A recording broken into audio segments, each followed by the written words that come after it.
আমার এজেন্টের জন্য আমি দোয়া করি। যেই এজেন্টের মাধ্যমে গত কলিংয়ে বাংলাদেশ থেকে মালয়েশিয়ায় ছিলাম একটা স্বপ্ন নিয়ে, হালাল পথে ইনকাম করবো, বৈধভাবে থাকবো মালয়েশিয়া। আজকে আমার স্বপ্ন তো গেছে গেছে, আমার লাইফের 1/3 শেষ মালয়েশিয়া। আজকে এই এজেন্টের কারণে আমি ভিসা লাগাইতে পারি নাই, এজেন্টের প্রতারণার শিকার হয়ে ভিসা লাগাইতে পারি নাই। অথচ এজেন্টের কোনো দোষ নাই, সব দোষ এখন সাধারণ শ্রমিক। তো আমার তুমি কেন ভিসা লাগাও নাই? অথচ যার কারণে ভিসা লাগাইতে পারি নাই তার কোনো দোষ নাই, সব দোষ আমার।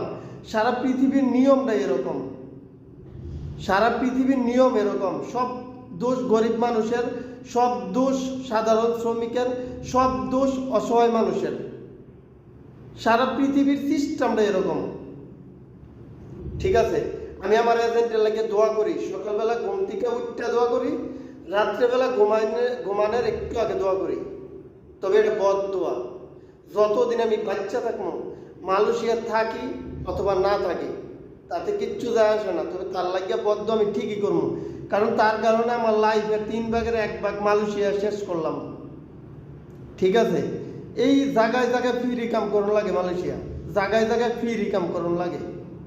হ্যাঁ, 3 মাস যেই কোনো কোম্পানিতে কাজ করলে 3 মাস পরে বেতন, 3 মাস কাজ করে যদি বেতন না দেয় কিচ্ছু করার নাই।